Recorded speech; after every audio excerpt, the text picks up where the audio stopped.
मौका भी खास है। चलिए अब इनसे करते हैं बात। और सबसे पहले भागवत जी, हेलो, कैसे हैं आप? हाय, हेलो, छोड़ो, हरे कृष्णा बोलो। हरे कृष्णा। तो मतलब आपसे जब कोई हाय हेलो करता है तो सबसे पहले आप उन्हें यही कहते हैं कि हाय हेलो छोड़ देना चाहिए, हरे कृष्णा बोल लेना, हरे कृष्णा बोलना चाहिए। चलिए अब सबसे पहले श्रीमद् भागवत गीता के दूसरे अध्याय के 14वें श्लोक को अगर मैं आपको सुनाने को कहूं तो क्या हम इसी से शुरुआत कर सकते हैं? सुनाइए। मैं आपको एक भगवत गीता से श्लोक सुनाता हूँ। ठीक है। 2.14 मात्र स्पर्शास्तु कांताय शीतोष्ण सुख दुखदाः काम पाइनो नित्यास्त ताम शिक्षा भारत। इसका अर्थ होता है कि भगवान श्री कृष्ण अर्जुन जी से कहते हैं, हे अर्जुन, जिस प्रकार प्रकृति के नियमों के अनुसार सर्दी या गर्मी आती रहती है, उसी प्रकार हमारे कर्मों के अनुसार भौतिक सुख भौतिक दुख हमारे जीवन में आते रहते हैं। ये जो खास मेहमान इस वक्त मेरे साथ हैं। और जब हमारे जीवन में भौतिक सुख आए तो हमें हर्षित नहीं होना चाहिए, और जब हमारे जीवन में कुछ भौतिक दुख आए तो हमें दुखी नहीं होना चाहिए। हमें सहन करना सीखना चाहिए। बहुत, क्योंकि यहाँ हरे कृष्ण की जाप हो रहा था तो चैतन्य चरितामृत का श्लोक भी जरूर हमें सुनना चाहिए। बताएं। मैं आपको एक चैतन्य चरितामृत से श्लोक सुनाऊंगा। कृष्ण भूली सई जीव, कृष्ण भूली सई जीव, अनादि बहिर्मुख अतैव माया तारे दे संसार दुख। इसका अर्थ होता है कि जब कोई मनुष्य भगवान श्री कृष्ण को भूल जाता है तो ये माया, ये भौतिक संसार और यहाँ के लोग उस मनुष्य को बहुत दुख देते हैं। इसलिए माया के चक्कर में क्यों पड़े हो, भगवान श्री कृष्ण के चक्कर में पड़ो।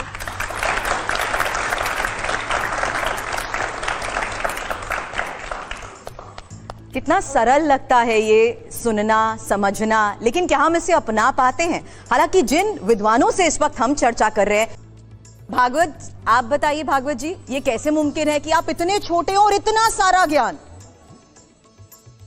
बस मेरी कोई योग्यता नहीं है, बस भगवान श्री कृष्ण की कृपा है, तभी तो मैं ये सब सीख पा रहा हूँ। मैं गिव गीता गुरुकुल में पढ़ता हूँ और मैं गिव गीता गुरुकुल में पढ़ता हूँ, तभी तो मैं ये सब भगवान श्री कृष्ण की कृपा से सीख पा रहा हूँ। अच्छा, जब आप अपने फ्रेंड्स के साथ जाते हो, अपने दोस्तों के बीच में भी रहते हो, तो क्या बातचीत होती है? तब आप कृष्ण की लीलाओं का जिक्र करते हो या आप ये देखते हो कि हाँ, कृष्ण ने जैसे नटखट तरीके से ऐसा माखन चुराया था, क्यों ना हम भी ऐसा कुछ करें? हाँ।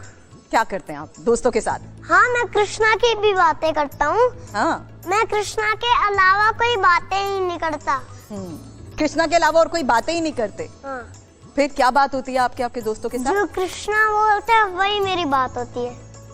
एक धर्म, धैर्य और जो संयम और जिस तरीके से आप अपने ज्ञान को रखते हैं, वो सुनने में ऐसा लगता है कितनी सरल और छोटी सी बात है, लेकिन उस बात में बहुत डेप्थ होती है। चलिए आप खास मेहमानों का एक बार फिर से यहाँ परिचय करवा देती हूँ, क्योंकि प्रोफेसर साहब इस वक्त रामराज उपाध्याय जी हमें ज्वाइन कर चुके हैं, और योगी उमेश जी, सुना आपने इन सभी को, ज्ञान का ये भंडार है, मानते हैं? पहले तो TV9 को बहुत बहुत साधुवाद कि सनातन का ये जो बालकांड आप लोगों ने प्रस्तुत किया, कि ऐसा लगा कि सनातन में एक चैनल के माध्यम से एक चिंगारी भरने का काम किया जो सारा विश्व देख रहा है। आप लोगों को बहुत साधुवाद। और जहाँ तक मेरे पे शब्दों का अभाव हो रहा है, मैं व्याख्या भी नहीं कर पा रहा। और एक भावुकता मन में मेरे प्रकट हुई कि अगर वास्तविकता में भारतवर्ष के अंदर ऐसे छोटे छोटे कथावाचक और जो भारतीय संस्कृति का जो ज्ञान लेकर बैठे, तो मैं निश्चित तौर पर कह सकता हूं और मैं इसको मान चुका हूं कि अगर ये भारतीय संस्कृति की परंपरा लगातार चल रही है, मैं इनके गुरुओं को, इनके माता पिता को बहुत बहुत साधुवाद देता हूं कि सनातन की उस चिंगारी को प्रबल करने में आप लोगों का बहुत बहुत योगदान है। और आप लोगों को बहुत बहुत साधुवाद, बहुत बहुत साधुवाद।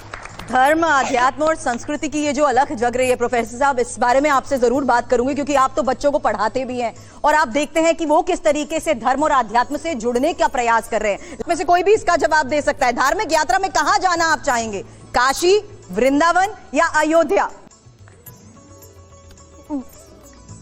गोवर्धन। गोवर्धन जाना पसंद है। चलिए, गोवर्धन यात्रा के बारे में भी मैं आपसे बाद में जानूंगी, क्योंकि अभी जाना है ना संडे मंडे गोवर्धन यात्रा के लिए भी। चलिए इस बारे में, उससे पहले अगला सवाल जरा यहाँ पर मुझे दिखा दीजिए, क्योंकि धार्मिक यात्रा पर सबने कहा वृंदावन जाना पसंद है। और आप किस धर्म ग्रंथ को सबसे ज्यादा पढ़ते हैं, रामायण को या गीता को? भागवत जी आप भी बता दीजिए। भगवत गीता। चलिए अगला सवाल अब यहाँ पर ले आइए, क्योंकि गीता और रामायण जिस तरीके से ये लोग पढ़ रहे हैं, यही उनका ज्ञान इस वक्त आप देख भी रहे हैं। अब किस तरह की किताबें आपको पसंद है, धार्मिक किताब या कहानी की किताब? बताएं भागवत जी, सच सच बताना है, इसमें कोई चीटिंग नहीं। हाँ, कुछ सच सच बताओ, कौन सी? जो कृष्णा कॉन्शियस बुक्स हैं वही। आप बताइए। अगला सवाल भी यहाँ पर दिखा दीजिए, क्योंकि धार्मिक किताबें जिस तरीके से ये पढ़ते हैं, आज उन्हीं का ज्ञान हम यहाँ पर देख रहे हैं। अब धर्म का ये रास्ता चुनने के लिए आपको प्रेरित किसने किया? अब सुन लीजिए, किसने आपको प्रेरित किया ये आपको बताना होगा। माता पिता ने, गुरु ने, या कोई दिव्य शक्ति? भागवत जी आप भी बताइए। मैं आपको एक श्लोक सुनाता हूँ। हाँ सुना। जन्मे जन्मे सबे पिता माता पाए, कृष्ण गुरु नाही मिले, भज हरि भाई। इसका अर्थ होता है हर जन्म में माता पिता मिलते हैं, परंतु कृष्ण और गुरु हर जन्म में नहीं मिलते। इसलिए भगवान श्री कृष्ण का भजन करो, भगवान श्री कृष्ण की भक्ति करो। इस जन्म में तो आपको भगवान श्री कृष्ण को जानने का चांस मिल रहा है। क्या पता अगले जन्म में ऐसा मनुष्य शरीर मिले क्या ना मिले, तो इसलिए इसी जन्म में भगवान श्री कृष्ण को प्राप्त करने का प्रण ले लो।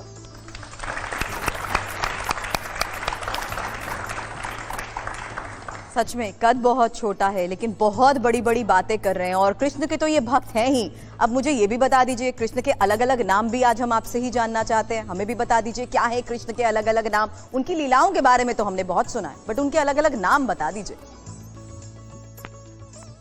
मैं आपको कृष्णा के 11 नेम सुनाऊं। हाँ सुनाता हूँ। 1 कृष्णा जो सबको आकर्षित करते हैं। 2 हरि जो सारे दुखों को हर लेते हैं। 3 गोविंद जो गौ माता को आनंद देने वाले। 4 मुकुंद मुक्ति के दाता। 5 जगन्नाथ जो सारे जगत के स्वामी हैं। 6 मधुसूदन मधु नामक एक राक्षस का वध करने वाले।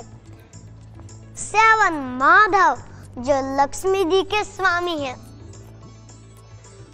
8 वासुदेव जो वसुदेव जी का पुत्र है। 9 जनार्दन जो सारे जीवों के पालक है। 10 योगेश्वर जो सारे योगियों में ईश्वर है, जो सारे योगियों के ईश्वर हैं। 11 गोप श्रेष्ठ जो सारे गोपों में श्रेष्ठ है। और गोपों में श्रेष्ठ कौन है? कृष्ण भगवान। और सारी गोपियों में श्रेष्ठ कौन है? श्रीमती राधा रानी। 1 to 10 तो हम ऐसे सुनते हैं, लेकिन कृष्ण के नामों के साथ आज पहली बार सुनिए। मुझे पता है कि आप ABCD भी सुना देते हैं वैसे, और आप ABCD के तौर पर A फॉर एप्पल याद करने को नहीं कहते। सही कह रही हूं मैं? एक बार वो भी सुना दीजिए।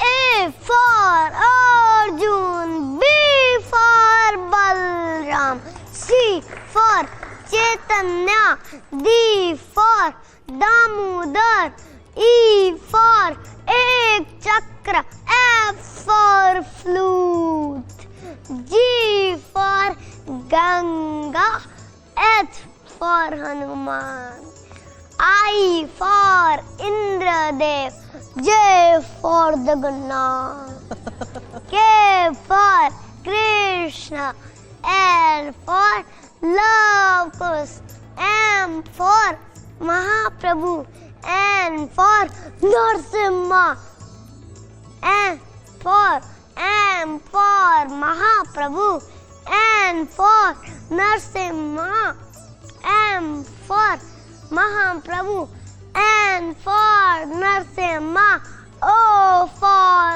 Om, P for Prahlad, Q for Kyun Kunti, R for Ram, S for Sita, T for Tulsi, U for Uddhav, V for Vamandev, W for Water Ganga, X for Xylophone, Y for Yasoda Maiya, Z for Zero.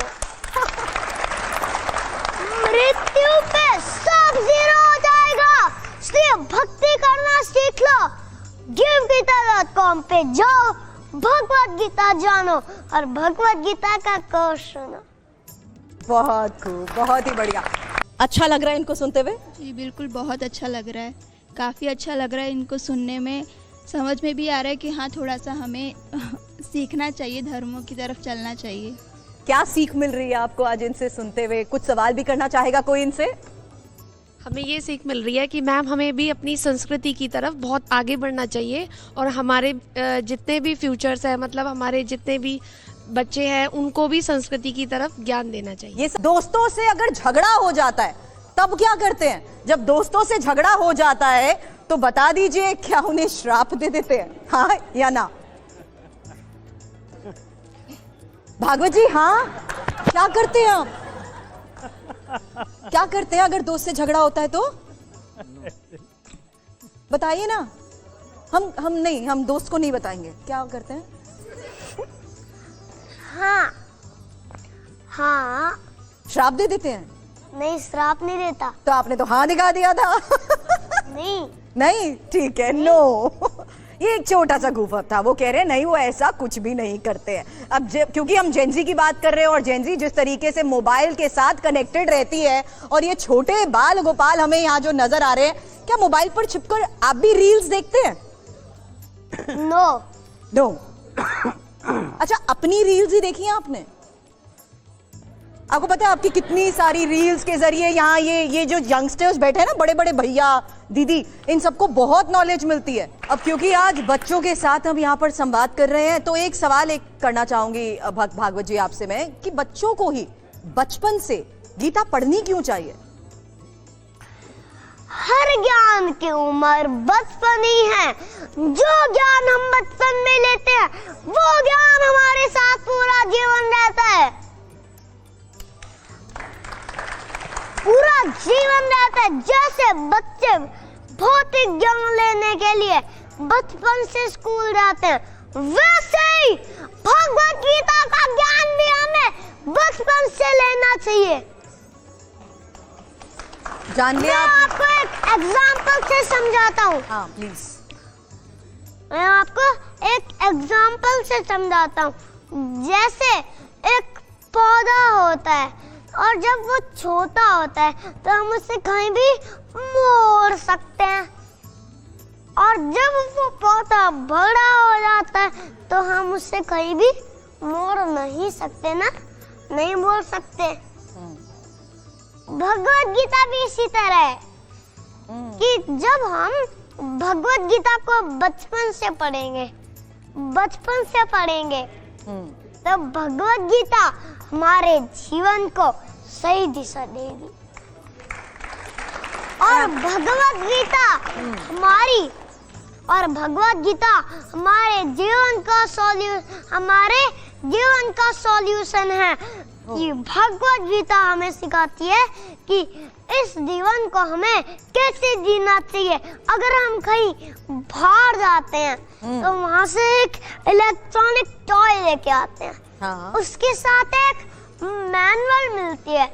उस manual में लिखा है कि इस toy को कैसे operate करना है। वैसे ही भगवत गीता हमारी जीवन की मैनुअल है। क्योंकि भगवत गीता हमें सिखाती है कि ये जीवन हमें कैसे जीना चाहिए। इसलिए भगवत गीता हमारे जीवन की मैनुअल हुई ना। बहुत बड़ी बात इन्होंने कह दी। जैसे आप अगर जाते हैं कोई भी गैजेट खरीदते हैं तो उसके साथ आपको मैनुअल मिलता है, तो भगवत गीता हमारे जीवन का सॉल्यूशन है। अनुष्का, अगर आप भी भगवत कथा का कोई श्लोक सुनाकर हमें ये बता सके, समझा सके कि कैसे वो हमारे जीवन का एक सॉल्यूशन है। पात्रा जी, आप भी बता दीजिएगा। लेकिन एक और सवाल है मैं आपके पास, आप बिल्कुल, क्योंकि मैं आखिर में बस उनसे सवाल ले रही हूँ, जल्दी पूछिए। हरे कृष्णा भागवत जी, मेरा आपसे क्वेश्चन है कि जो आपका ये हरे कृष्णा महामंत्र होता है, जिसे आप अपना होली नेम भी कहते हैं, ये क्यों चैंट करना चाहिए और इस मंत्र का मीनिंग क्या है? हरे कृष्ण कृष्ण कृष्ण हरे हरे, हरे राम राम राम हरे हरे। ये जो मंत्र है, मैं आपको एक श्लोक सुनाता हूँ। एक बार नारद जी ने ब्रह्मा जी से पूछा कि कलयुग के सारे जीवों का उद्धार कैसे होगा। तो ब्रह्मा जी ने बोला, मेरे साथ करो, हरे कृष्ण कृष्ण कृष्ण हरे हरे, हरे राम राम राम हरे हरे। इति षोडशकं नाम कलि कल्मषनाशनम। इति षोडशकं नाम कलि कल्मषनाशनम। इसका अर्थ, हरे कृष्ण मंत्र का जप करने से और कीर्तन करने से सारे कल्मषों का नाश हो जाता है। ना तो परत्र पाय सर्व विदेशु दृश्यते। इससे बड़ा और कोई मंत्र नहीं है। ना तो परत्र पाया सर्व विदेशु दृश्यते, चाहे आप सारे वेदों को देख सको। कोई खास और खूबसूरत भजन, क्योंकि ये बिल्कुल शो का आखिर है और मैं चाहती हूँ कि किसी खूबसूरत पंक्ति के साथ आप एक भजन यहाँ पर सुनाएं। कौन सुनाना चाहेगा? हरे कृष्ण जप करिए। मैं आपको एक भजन सुनाऊं? हाँ। जय राधा माधव कुंज बिहारी, जय गोपी जना वल्लभ गिरवरधारी, यशोदानंदन व्रज जन रंजन, यमुना तीरा वनचारी। जय राधा माधव कुंज बिहारी, जय गोपी जन वल्लभ गिरवरधारी, यशोदानंदन व्रज जन रंजन, यशोदानंदन व्रज जन रंजन, यमुना तीरा वनचारी। हरे कृष्ण कृष्ण कृष्ण हरे हरे, हरे राम राम राम हरे हरे। बहुत खूबसूरत, बहुत खूबसूरत। तो समय की समाप्ति, क्योंकि अब देखा आपने किस तरीके से कुशाग्र बुद्धि और अपने कथा वाचन के जरिए ये सभी को, ये बाल विद्वान प्रभावित भी कर रहे हैं। फिलहाल आज सभी हमारे साथ जुड़े उसके लिए बहुत बहुत शुक्रिया, धन्यवाद।